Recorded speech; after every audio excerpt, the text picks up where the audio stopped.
Hello, welcome back to my YouTube channel, The Rain and Her Showers, and we are 5 days into the new year, 2025. I hope everyone had a wonderful New Year's Eve, New Year's Day, Christmas Day, and Christmas Eve. And if you do not celebrate any of those holidays, I hope you're having a restful time if you're not working. Today's video is going to be about the January forecast. No, not the weather, but the astrological weather and transits and things that will be happening. So if you're interested in finding about what is happening, not just for a new moon and a full moon, but all the other planets that are involved, then you should stick around for this video. Okay, so because we are already 5 days in to this new month, there's some things that have already happened that I'm just going to go over. So for example, we have Venus, the planet of love, luxury, just everything beautiful and sensual and luscious, has moved into the watery sign of Pisces. Pisces is a water sign, and so it really feels at home here. It's exalted here. Venus is happy to be in this place. Venus enjoys being in this place because Pisces is a planet all about dreams, emotions, being very in touch with your emotions, very artistic and showing your emotions in a very expressive way.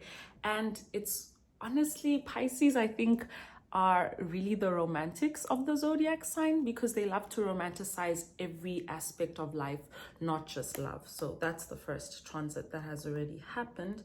Next, we have Mars retrograde opposing Pluto. So Mars is currently in retrograde. If you do not know what a retrograde is, I'm going to explain, but there is a whole YouTube video that I've made about a Mars retrograde. Retrograde is basically when a planet looks like it is going backwards, but in reality it's going faster than all the other planets, and usually everything that would have to do with that planet would be an external thing, but now it's going to be an internal thing because it's retrograde and it's doing the opposite of what it usually does. So instead of shining out to the collective, it's more of an internal thing. How do you figure out your energy, your vitality, your anger, your drive, what motivates you? That's what this is about. And right now, Mars tomorrow from the 6th of January will re-enter Cancer. So Mars was originally in Leo and now it's re-entering Cancer in retrograde. And basically this means that it's going to be, energy levels will go down a little bit more, and we will be more focused on our home life, our family life, and our feminine side.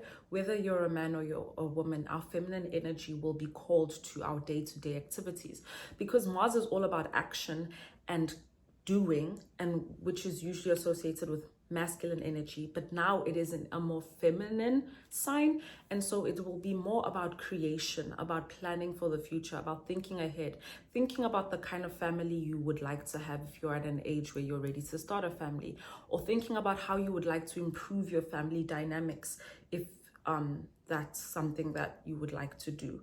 But it's also a time to really think about issues and conflicts in the family and in the home and how to resolve them. Really think about how it's hurt us and how to evolve from the hurt and heal from the hurt, whether we've done the hurting or whether we've been hurt, or both at the same time.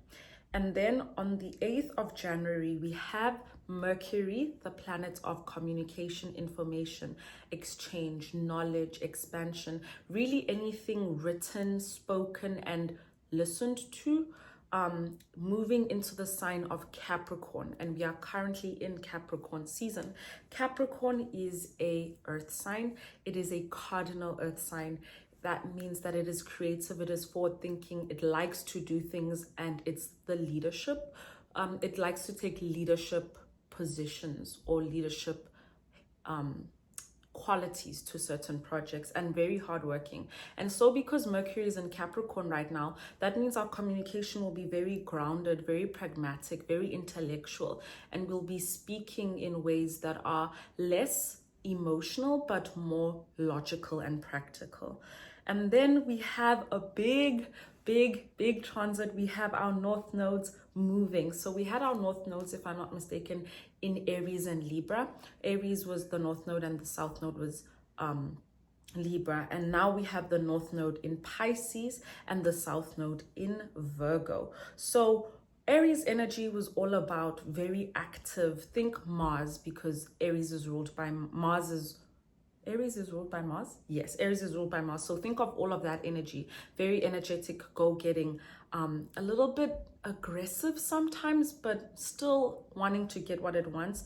And now we're moving more into thinking about healing and synergy and harmony. The last year, 2024, was an insane year internationally, and is still some of those things have still moved into 2025 in terms of what is happening politically in countries and what is happening with, you know, in the world. And right now we're hoping that this energy will help people move more to how can we be more of a community, how can we work as a collective towards healing and synergy and harmony, and less about us and less about you versus me, but rather us versus the issues and the conflicts and the problems. And I think a lot of people who are in healthy relationships know that that's the way to approach conflict. So we will be approaching conflict in a very different way. Virgo is all about planning and also general health. So it might also be a time where you're looking at how did you deal with your health in the past, and has it helped you, has it benefited you, or do you need to make some tweaks and adjustments to ensure that all types of your health are taken care of, not just your physical health, but your mental health and your emotional health too, as well as your spiritual health, because all of these aspects of health affect you as a person. We might see changes in the way we view medicine. It might be more holistic ways, or we might be using Western medicine with other traditional forms of medicine and mixing those two. We might see that on an international or rather a collective scale. But be wary, because the North Node is in Pisces, be wary of using substances as a form of escaping difficult realities, because Pisces also deals with substances such as alcohol and other drugs. So be very wary of not using these substances as a way to escape what you need to be facing on a day-to-day basis, or on an internal world, or with the things that are happening in the world. Then we have our first full moon of the year. It is going to be on the 13th of January. It is a full moon in the beautiful sign of Cancer. As I mentioned earlier, Cancer is a water sign and it is ruled by the moon. It is all about feminine energy. It is about the home. It is about Cancer is almost seen as the mother of the zodiac, so very motherly. So just as soft as it is, it can be very protective. If you know mothers, whether it's your own or just mothers in nature, a lioness is very loving towards her cub, but she's very fierce to anyone who might attack them. But she's also strong. So there will be feelings of that, of how can we show up in a feminine and strong way, and thinking about our family life and our home life. And there will be a Mars trining Uranus. So there will be a lot of innovative ways to dealing to our problems or dealing with issues, because Uranus is a planet all about expansion, innovation, and growth, and so, or rather innovation and transformation rather than expansion. And so we might be seeing a lot of that. I will make a separate video about this video. On the 14th of January, we have Venus in Pisces squaring Jupiter in Gemini. This is a very relaxing energy, but be mindful of not overdoing the relaxation. Be mindful of not falling into the trap of gossiping as well. This is because Gemini is a sign that is all about communicating and talking. And if it's in Jupiter, which is all about expansion and growth, sometimes it's great, but too much of anything isn't. So don't gossip too much. Don't neglect your responsibilities, and don't over drink if you go out drinking that day. And then on the 19th of January, I'm happy because it's my birthday season officially starts. It is Aquarius season on the 19th of January. Aquarius is an air sign. It is a fixed air sign. So air signs are usually known as the intellects of the zodiac, the logical people of the zodiac, the thinkers, the innovators, the inventors of the zodiac sign. And Aquarius is Don't be fooled. It is not a water sign, even though it says Aquarius. It's actually the water bearer, meaning that they pour all the knowledge and information that they have learned from the other signs and that they know in general and give it to all the other signs. Fixed means that it is very determined. It goes after what it wants. These are people who usually are okay with long-term goals and long-term working because they're not going to give up and they're very open to hard work. But I will do a whole video about Aquariuses because I have to. And I will also be doing a video about Capricorns that I will be releasing because that's my gift to all the Capricorns on this channel who watch my videos. And then on the 23rd of January, Mercury opposes Mars in Cancer. So an opposition usually means it's not always the most peaceful transit. Sometimes they might be fighting. People might have more road rage, and there's a possibility of triggering other people unintentionally. So be very mindful of how you speak. Mercury will still be in Capricorn, thankfully, so this will help us be very grounded. But Mars being in Cancer, which is so much more emotional and feeling, might make people a lot more sensitive than usual. Then on the 25th of January, we have Venus in Pisces trining Mars in Cancer. Beautiful day because this is, like I said, Mars in Cancer is all about home life and family life, but Venus in Pisces is exalted. It loves being there. So it's a very romantic day if you are in a romantic relationship, or not as well if you are pursuing one, or you just want to spoil people that you love in your life. This is a really good day to do that. The energy for that day is there, sweeping someone off their feet, taking them on a date, and having a good time with somebody who's very special to your heart. That is the 25th of January. And then on the 28th of January, Mercury goes into Aquarius. This means that form of communication will be very intellectual, very innovative, very forward-thinking. Aquarius is a humanitarian sign. They like to think about the future of not just themselves as individuals, but the whole collective humanity. And so we might be thinking a lot more about how can we better not just our own lives and the lives of those who are close to us, but how can we better the lives of everyone on planet Earth.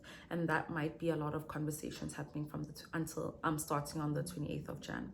Then on the 29th of January, we have a new moon in Aquarius. It will be because new moons are all about sowing seeds and starting things over, and like sowing seeds that you want to reap in the new lunar cycle, and it is in the sign of Aquarius. It will, all the themes that I've mentioned about Aquarius in this video will also fall into this. We will have positive, uplifting news for society.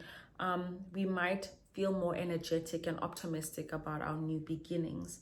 Whatever felt stagnant or like it wasn't moving or there was no like progression in society might also feel like it's going to be changing more, and we might be more optimistic about the problems that we have because we will have better solutions.